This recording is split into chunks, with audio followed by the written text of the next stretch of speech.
the innovation in technology, R&D, particularly microgrids, can make a difference in real time in a place like Alaska. And Senator Cassidy mentioned some of the prices that some are paying in the Northeast and in New York. As we know, we have some communities in our state that pay in excess of $1 a kilowatt hour. These are obviously not sustainable, and so that drives a level of innovation that I think most people don't recognize and don't appreciate. In your written testimony, you described the Rural Energy Initiative. You've indicated how we're utilizing some systems to deal with permafrost, to keep the permafrost cold through these passive systems. You have innovation that is happening within the sewer and water systems, recognizing that in far too many of our communities, we still lack basic sanitation. We don't have running water. We don't have a place where you can flush a toilet, and you've got a washateria that the community uses to bathe and wash their clothes in. So we deal with some pretty tough conditions. Can you just quickly speak to what we're seeing from the Rural Energy Initiative and how, again, through the innovation and the pioneering that we're seeing in some faraway spaces, oftentimes working with our national labs,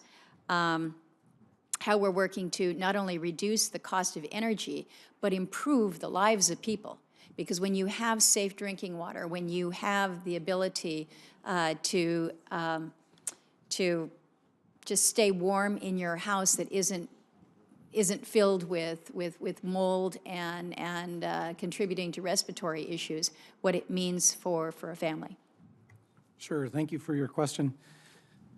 I think Alaska is something of a national lab for these innovative technologies around energy, the high penetration of renewables into microgrids, which doesn't seem like it's a close relation, but as the deployment of renewables on this particularly solar PV on rooftops of businesses or homes gets more and more pervasive within the system, the physics behind the substation at a distribution level look a lot like an isolated microgrid in a rural community in Alaska. And so we have, as a state and as energy leaders in the state and researchers, have done a lot of research around the integration and high penetration of a variety of renewables.